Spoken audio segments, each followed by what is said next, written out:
I was standing at my 8-year-old son's casket when my Uncle Larry grabbed the microphone and announced to 200 grieving people that God was ending a cursed bloodline.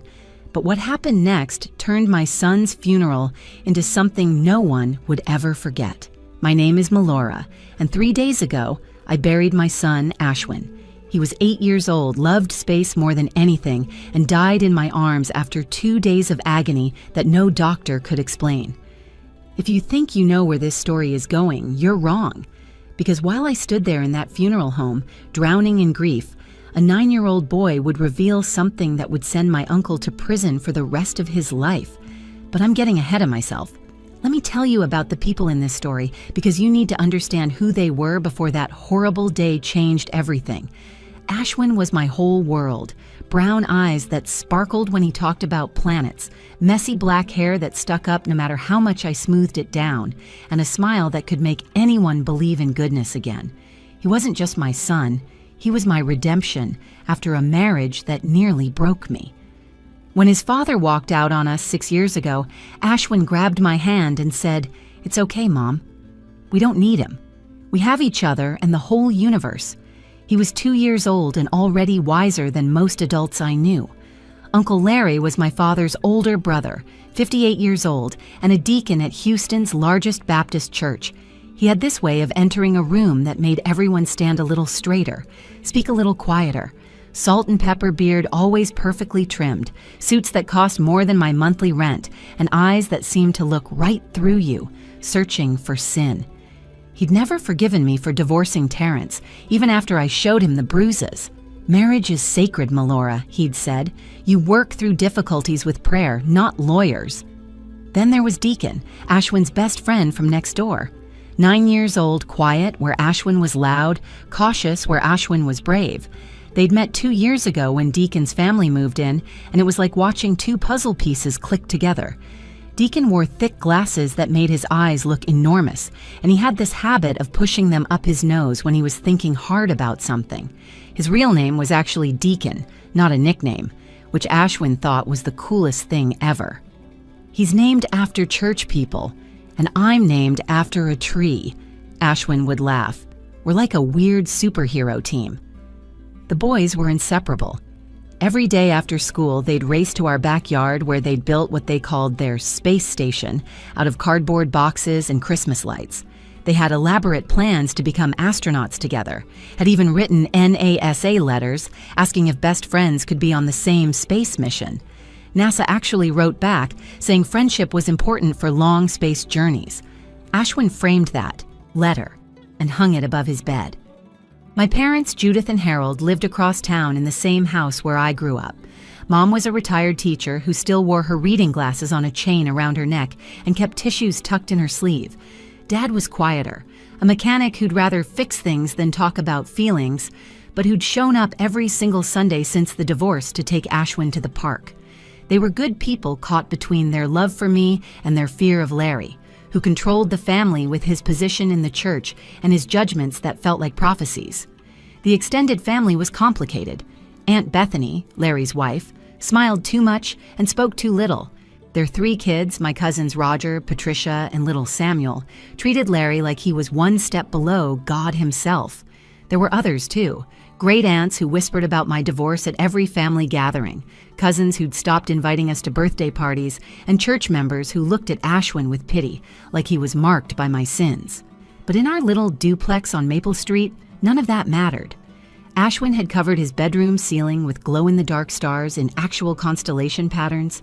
He'd spent 3 weeks researching to get them exactly right. "Mom, look," he'd say every night, pointing upward. "That's Orion. He's a hunter. And that's Cassiopeia. She was a queen. And that bright one there? That's not a constellation, but I put it there for you. It's the mom star, the brightest one in my universe." Those are the people you need to remember, because in a few minutes, I'm going to tell you how my son went from perfectly healthy to dead in 48 hours. I'm going to tell you about Uncle Larry's speech at the funeral that made my blood run cold.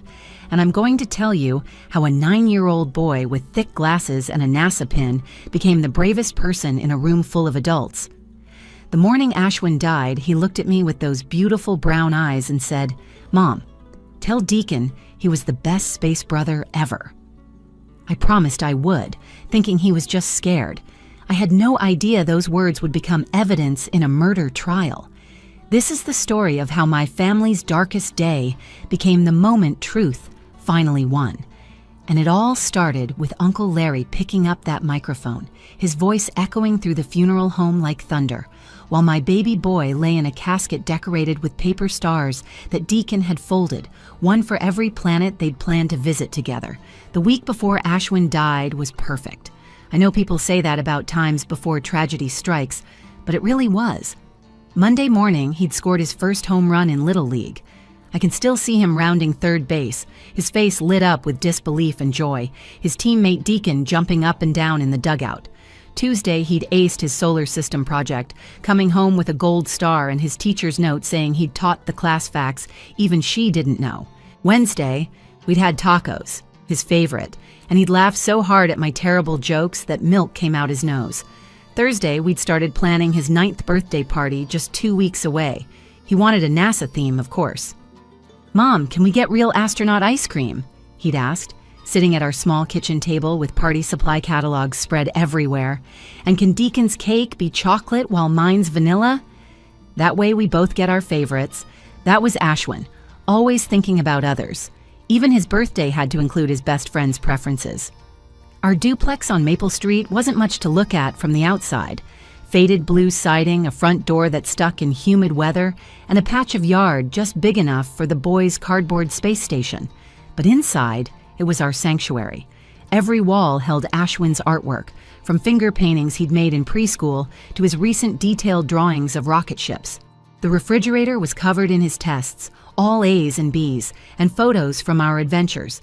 The two of us at the Houston Space Center, at Galveston Beach, at the park feeding ducks. I worked as a pharmacy technician at Houston General, 4 10-hour shifts that meant 3-day weekends with my son. The pay wasn't great, but my supervisor, Mrs. Chen, always let me adjust my schedule for Ashwin's school events. She'd been through a divorce too, and understood what it meant to be the only parent who shows up. My parents came by every Sunday for dinner. Mom would bring her famous pot roast, and Dad would fix whatever was broken that week while Ashwin followed him around with his toy toolbox. They never said it out loud, but I knew they were trying to make up for the father Ashwin didn't have. Dad taught him to throw a baseball, change a tire, and shake hands firm but not too hard. Mom taught him manners, helped with homework, and snuck him extra cookies when she thought I wasn't looking. Uncle Larry's visits were different. He'd show up unannounced, usually when he knew I was at work, and Ashwin would be home with the teenage babysitter, Keela. He'd give Keela $20 to take a break and spend an hour lecturing Ashwin about sin and salvation. I'd confronted him about it once, and he'd said, "Someone needs to ensure that boy's soul is saved, since you're clearly not concerned about it." "He's 8 years old," I'd argued. "He doesn't need to be terrified of hell." "The fear of God is the beginning of wisdom, Melora.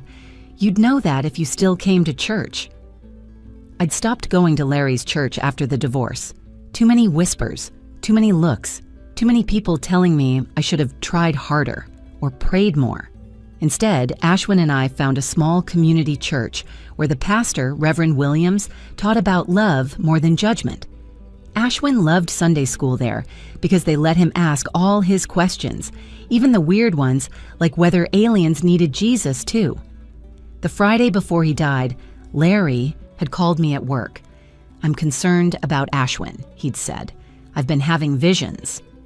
"What kind of visions?" I'd asked, already exhausted by wherever this was going. "Dark ones." "The boy needs prayer, real prayer." "Let me come by this weekend." "We have plans this weekend," I'd lied. "Besides, Ashwin is fine. He's healthy, happy, and loved." "Love without discipline is worthless," Larry had said. "That boy is growing up without proper guidance. Mark my words, Melora, God won't let this continue forever." I'd hung up on him, something I'd never done before. My hands were shaking as I went back to counting pills. Mrs. Chen had noticed and asked if I was okay. "Family stuff," I'd said, and she'd nodded knowingly. That Friday night, Ashwin and Deacon had a sleepover at our house. They'd built a blanket fort in the living room and watched a documentary about the International Space Station. I'd made them popcorn and listened to them plan their future. "When we're astronauts," Deacon had said, adjusting his glasses, "we'll discover a new planet. And we'll name it Planet Best Friend," Ashwin had added. "No one can go there unless they're nice to everyone." "Even aliens?" Deacon asked. "Especially aliens," Ashwin confirmed. "Mom, you can visit whenever you want. We'll build you a purple house there because that's your favorite color." Saturday morning, they'd played outside until lunch. Then Deacon's mom had taken them to the library. Ashwin had checked out 6 books about space and one about dogs because he was trying to convince me we needed a puppy. "Astronauts probably have dogs, Mom, for when they come back to Earth and need a friend who doesn't care that they've been gone." Saturday night was normal. Bath time, story time, prayers. Ashwin always prayed the same way.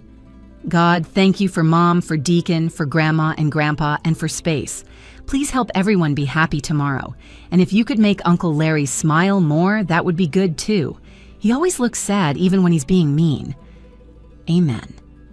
Sunday morning, I woke to Ashwin throwing up. By Sunday night, he was in the hospital. By Tuesday morning, he was gone. But I'm getting ahead of myself again.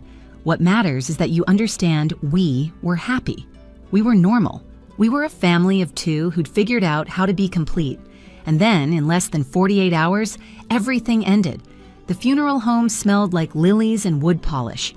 I sat in the front row, and my hands folded so tightly my knuckles turned white, staring at the impossibly small casket covered in white roses. Ashwin would have hated the flowers. "Why do people put dead things on dead people, Mom?" he would have asked. "Shouldn't they use something alive, like a plant that keeps growing?" But I hadn't been able to speak when the funeral director asked about arrangements. Mom had handled everything while I sat in Ashwin's room, holding his NASA letter. The service started at 10 in the morning. Pastor Williams from our church was supposed to be leading it, and he'd begun beautifully, talking about how Ashwin's curiosity about the universe reflected God's infinite creativity. He shared the story about Ashwin asking if God needed a spacesuit when he visited other planets, which actually made a few people laugh through their tears. Even I managed a small smile, remembering how serious Ashwin had been when he asked that question. My mother went next. She stood at the podium in her black dress, the one she'd worn to my father's mother's funeral 5 years ago, and spoke about her grandson with a steady voice that only cracked twice. "Ashwin taught me to look up," she said. "Every time he visited, he'd grab my hand and drag me outside to see the moon, or find Mars, or watch clouds that looked like rocket ships. Last month, he told me that when people die, they become stars. That's why there are so many, Grandma," he'd said. "All the people who ever lived are up there, watching us. So now when I look up, I know my grandson is the brightest star in the sky." Dad couldn't speak. He'd tried to stand when Mom finished, but his legs wouldn't work. He just shook his head and sat back down, tears running down his weathered face. I'd never seen my father cry before, not once in 32 years, and watching him broke something inside me that I didn't know could break any further. The funeral home was packed. Ashwin's entire class had come with their parents. His teacher, Miss Rodriguez, was sobbing quietly in the 3rd row. The Little League team sat together in their uniforms, Ashwin's jersey hanging on an empty chair between them. Deacon sat with his parents right behind them, wearing the suit he'd worn to his grandfather's funeral, the NASA pin Ashwin had given him fastened to his lapel. He hadn't spoken since Ashwin died, his mother had told me. Not one word. Neighbors filled the middle rows. Mrs. Patterson, who used to complain about the boys' noise until Ashwin brought her cookies we'd baked and asked about her cat. Mr. Nguyen, who'd taught Ashwin to count to 10 in Vietnamese. The Hendersons with their twin daughters who hero-worshipped Ashwin. People from my work, including Mrs. Chen, who'd closed the pharmacy for 2 hours so everyone could attend. And then there was family. They filled the left side of the room like a dark cloud. Aunt Bethany in the 2nd row with her children, all dressed in severe black, their faces composed in what Larry called appropriate mourning. Cousins who hadn't spoken to me since the divorce, great aunts whispering behind their programs, and Uncle Larry in the aisle seat, his Bible in one hand, checking his phone with the other. Everything changed when Larry stood up. Pastor Williams had just asked if anyone else wanted to share memories when Larry strode to the podium with the confidence of someone who owned the room. He didn't ask permission. He just took the microphone from Pastor Williams, who stepped aside looking confused. "Family," Larry began, his deep voice filling the space, "we gather here in grief, yes, but also in recognition of God's mysterious ways." My mother grabbed my hand. I saw Dad's jaw tighten. "Young Ashwin was an innocent soul," Larry continued, "born into circumstances beyond his control, a broken home, a fractured family, a mother who chose her own desires over God's plan for marriage." The room grew uncomfortable. People shifted in their seats. Pastor Williams stepped forward, but Larry held up his hand. "Sometimes," Larry said, his voice rising like he was preaching to his congregation, "God must prune the tree to save it. Sometimes he must end one branch so that others might grow straight and true.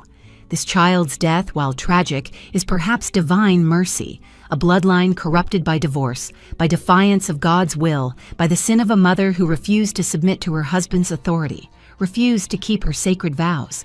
Perhaps God, in his infinite wisdom, has chosen to end this cursed bloodline before it could spread further sin into the world." Someone gasped. "I think it was Miss Rodriguez." My mother stood up, but Dad pulled her back down. I couldn't move. I couldn't breathe. Larry was using my son's funeral to preach about my divorce. "I loved this boy," Larry continued, and something about the way he said "loved" made my skin crawl. I tried to guide him, to save him from the path his mother set him on. But some seeds fall on rocky ground. Some children are born to be examples, not of how to live, but of what happens when we defy God's natural order. Aunt Bethany nodded, actually nodded. So did Cousin Roger and several of the great-aunts. They were agreeing that my 8-year-old son deserved to die because I got divorced from a man who broke my ribs. "This is a lesson for all of us," Larry proclaimed. "God's judgment may seem harsh, but it is always just.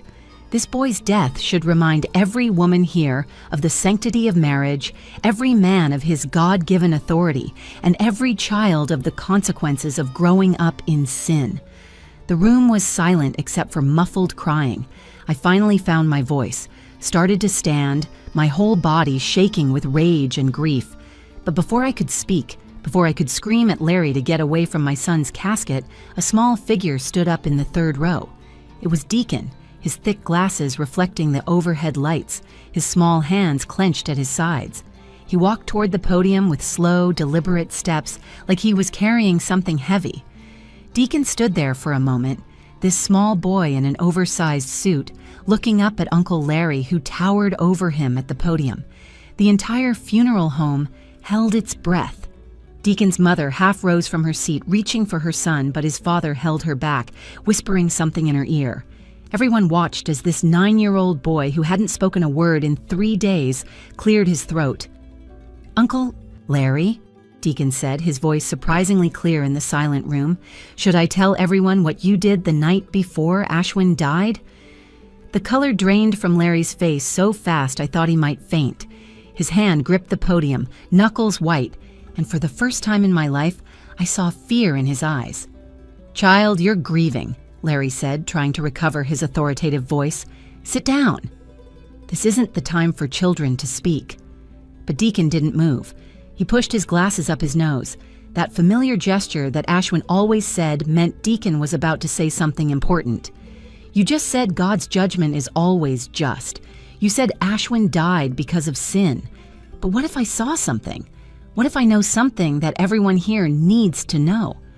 My heart was pounding so hard I could hear it in my ears. What was Deacon talking about? What had he seen? Larry stepped away from the podium, moving toward Deacon. "Young man, you're confused. Your friend's death has upset you. Your parents need to take you home." "No," Deacon said, taking a step backward but not retreating to his seat. "Ashwin was my best friend. My space brother. And you killed him." The gasps that filled the room were like a physical wave. People stood up. Someone dropped a hymnal. Aunt Bethany let out a sound like a wounded animal. My father was on his feet immediately, moving toward Larry, but Larry backed away, his hands raised. "This child is hysterical," Larry announced to the room. He doesn't know what he's saying." "I was there," Deacon said, and now tears were streaming down his face, but his voice remained steady. "Friday night. I was in Ashwin's closet. We were playing hide and seek even though we were supposed to be in bed. Ms. Melora was in the shower. Keela was watching TV in the living room. You came in through the back door."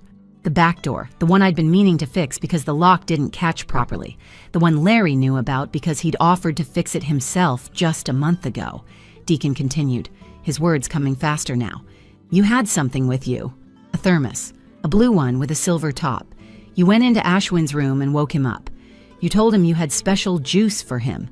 Vitamin juice that would make him strong and smart for space. You said it was a secret that his mom wouldn't understand because she didn't believe in God's vitamins." I couldn't breathe. The room spun around me.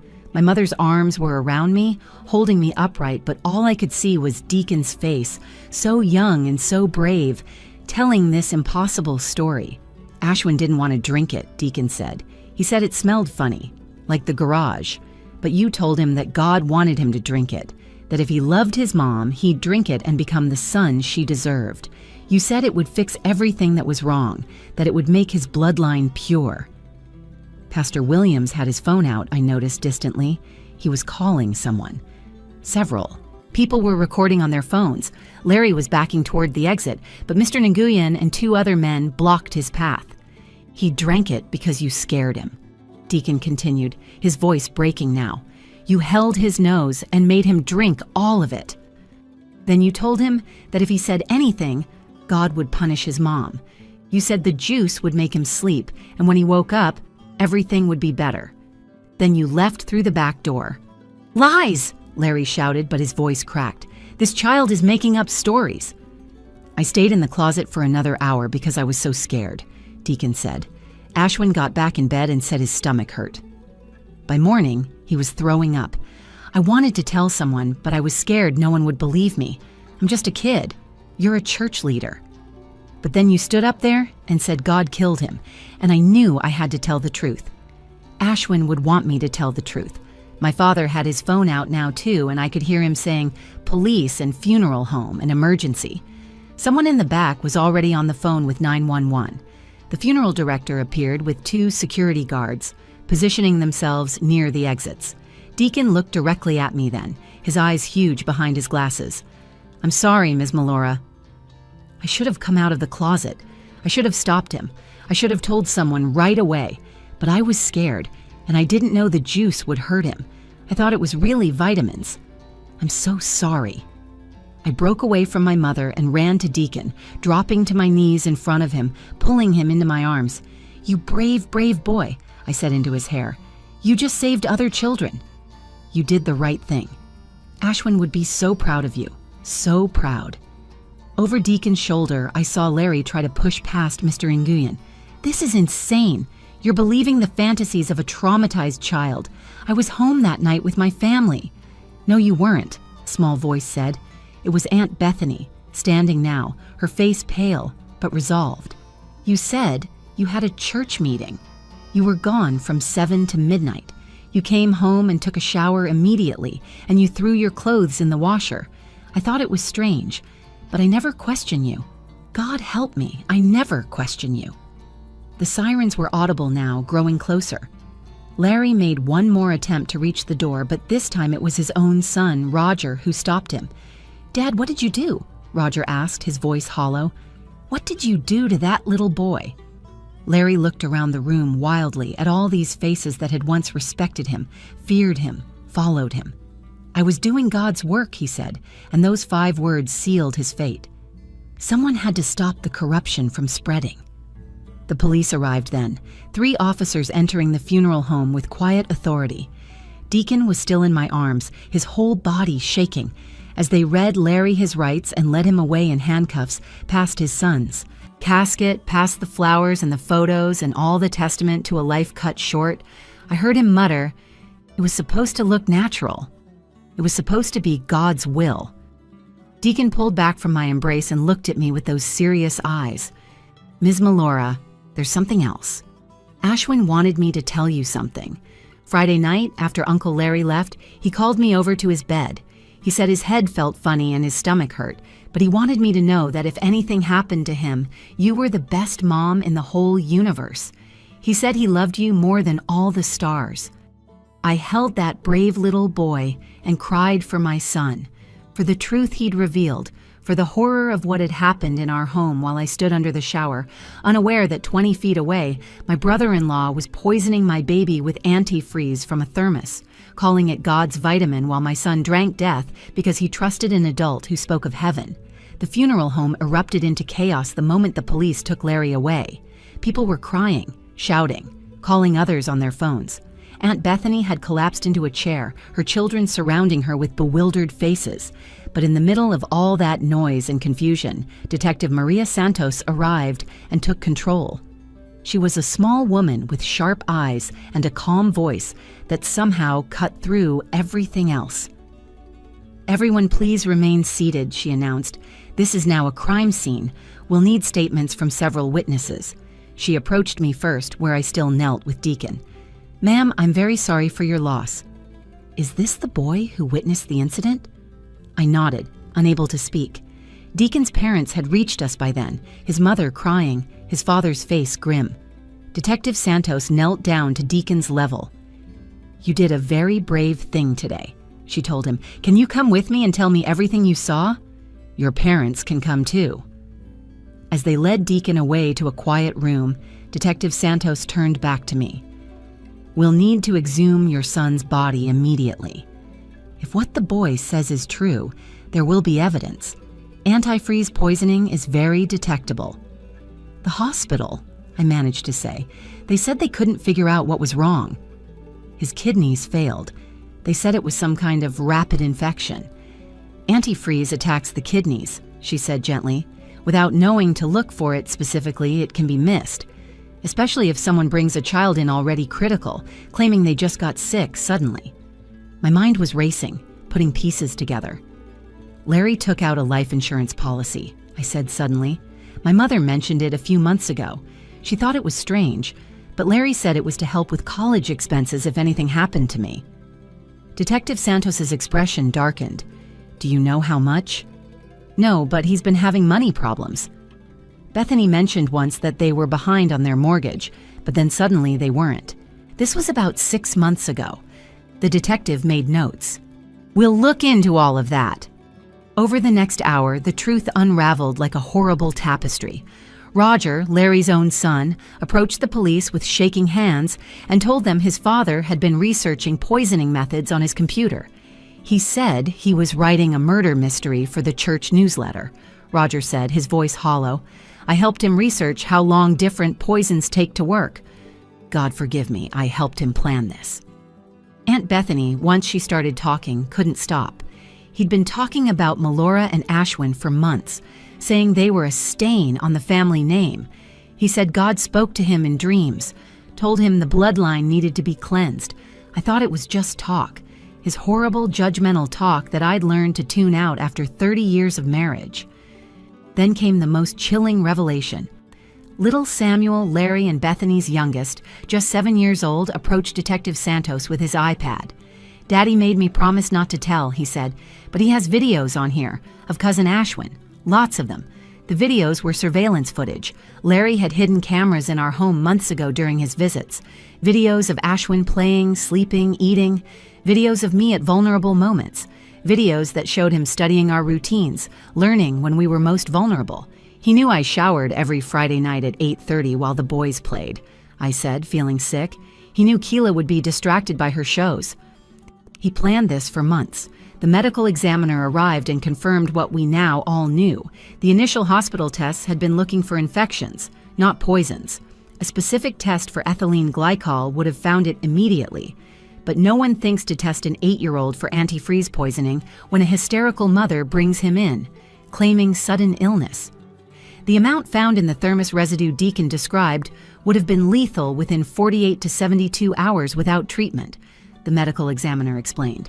Even with treatment, if not caught in the first few hours, the damage to the kidneys is irreversible. The child never had a chance. But the worst revelation came when police searched Larry's church office. They found journals dating back 2 years, filled with what he called divine revelations about cleansing family sins. Ashwin wasn't his first target. There were plans for others, including Bethany's sister's daughter, who was being raised by a single mother, and a teenage boy in his congregation whose parents had divorced. He had a list, Detective Santos told me privately. Your son's name was at the top, but there were 6 other children on it, all from broken homes, as he called them, all covered by insurance policies he'd taken out as the concerned church leader helping struggling families. The detective also found evidence of massive gambling debts. Larry owed almost $200,000 to dangerous people. The insurance policy on Ashwin was for $500,000, with Larry as the beneficiary since he'd claimed I was unstable and needed a backup guardian. He wasn't doing God's work, I said, the full horror hitting me. He was going to murder children to pay off gambling debts. And he started with your son because he genuinely believed his own twisted logic, Detective Santos said.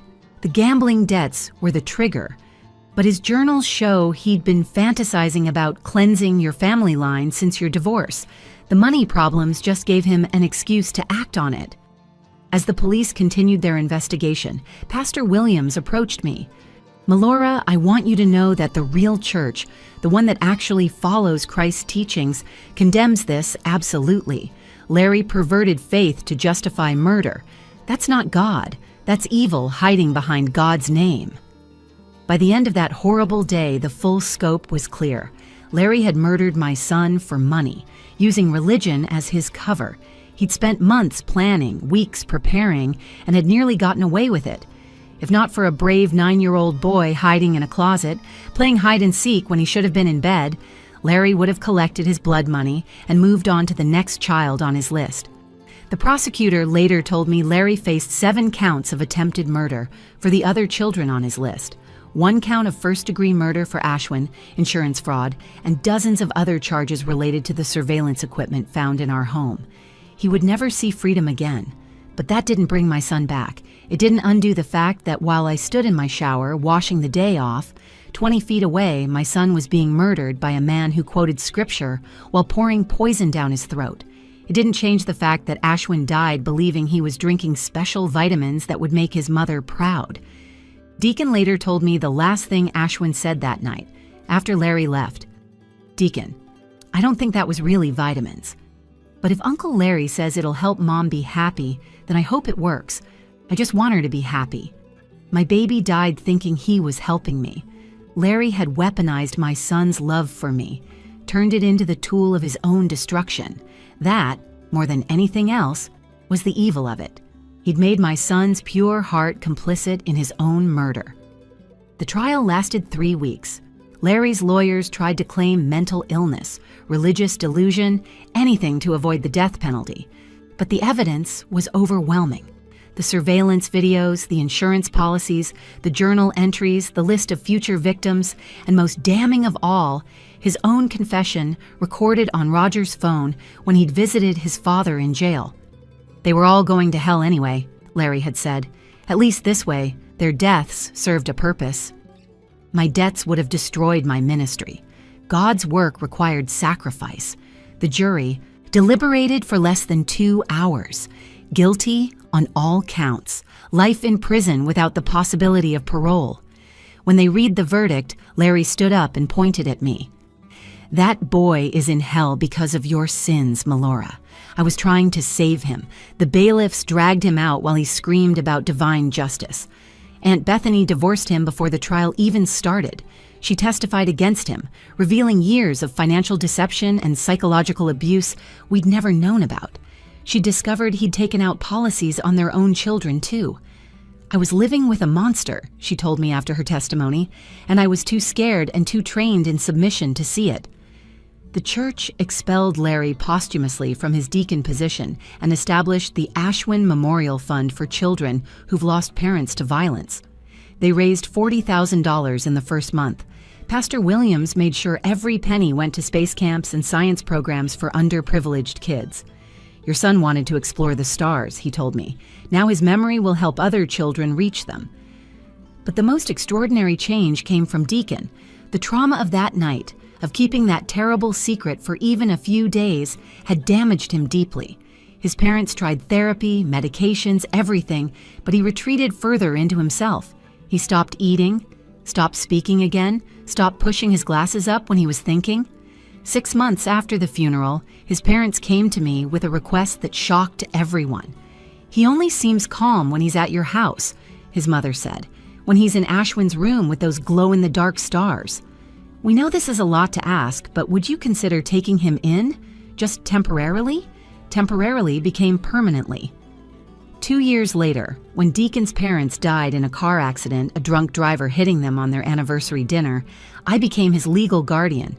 It wasn't even a question. Ashwin would have wanted me to take care of his space brother. We moved out of the duplex on Maple Street. Too many ghosts, too many memories of that night. We found a small house near NASA, with a backyard big enough for a real telescope. I kept Ashwin's room exactly as it was, those constellation stickers still glowing every night, but I also made Deacon his own space, painted deep blue with real NASA mission patches on the walls. Deacon is 14 now. He wears contacts instead of glasses, stands 5 inches taller than I do, and just got accepted into NASA's High School Aerospace Scholars Program. He still struggles with what he witnessed, still has nightmares where he tries to leave the closet but can't move. But he's learning to live with the trauma rather than be consumed by it. Every year on Ashwin's birthday, we don't have a memorial. Instead, we have what Deacon calls a launch day. We go to the Space Center and sponsor a child who couldn't otherwise afford to attend space camp. We've sent 12 kids so far, all from single-parent homes, all with dreams bigger than their circumstances. One of them, a girl named Marcus, who reminded me so much of Ashwin with her endless questions, just got a full scholarship to MIT. Last month, Deacon gave his valedictorian speech at his middle school graduation. He talked about courage, about speaking truth even when your voice shakes, about how sometimes the smallest person in the room has to be the bravest. He ended with this: "My best friend Ashwin taught me that we're all made of stardust, literally created from elements forged in dying stars. He said that meant we were all connected, all part of something bigger. He died because someone used God as an excuse for evil. But he lives on because someone else used truth as a weapon against that evil. Be the person who speaks up. Be the person who stands up, even if you're 9 years old and terrified, especially then." The standing ovation lasted 5 minutes. Uncle Larry still writes letters from prison, claiming he's found the true path to salvation. We don't read them. They go straight to the prosecutor's office as evidence of his continued delusions. Bethany and her children have rebuilt their lives, Roger becoming a counselor for abuse survivors, using his father's manipulation tactics to help others recognize the warning signs. And me? I went back to school, became a forensic pharmacist, specializing in poisoning cases. I've helped solve 16 murders in the last 3 years, most of them children poisoned by people they trusted. Each time I testify, I wear the NASA pin Ashwin gave me for my birthday, the one that says "World's Best Mom" with a little rocket ship. Some nights, when I tuck Deacon in, even though he's too old for tucking in, he asks me if I think Ashwin knows he saved those other kids on Larry's list. I tell him what I believe with my whole heart. Ashwin sees everything from up there among his stars. And he's proud of his space brother, who was brave enough to tell the truth when it mattered most. The truth is, evil doesn't always look like a monster. Sometimes it wears a church deacon's suit and quotes scripture while planning murder. Sometimes it takes out insurance policies and speaks of God's will while calculating profit from a child's death. But here's what I learned from all of this. Evil counts on silence. It counts on fear. It counts on people being too shocked, too scared, too small to speak up. It never counts on a 9-year-old boy with thick glasses and a NASA pin, hiding in a closet during a game of hide and seek, finding the courage to stand up at his best friend's funeral and say the words that change everything. Should I tell everyone what you did? Deacon saved 6 children's lives that day. But more than that, he proved that truth spoken by the smallest voice can bring down the tallest giant. He proved that courage isn't about not being afraid. It's about speaking up even when your whole body shakes with fear. My son Ashwin wanted to explore space, to discover new worlds, to be the first kid to make friends with aliens. He never got that chance. But his death exposed a monster, saved innocent lives, and taught us all that sometimes the greatest act of love is simply telling the truth, no matter how much it costs you. Every night when I look at the stars, I see my son. And every morning when I see Deacon preparing for his future at NASA, I see my son's dream living on.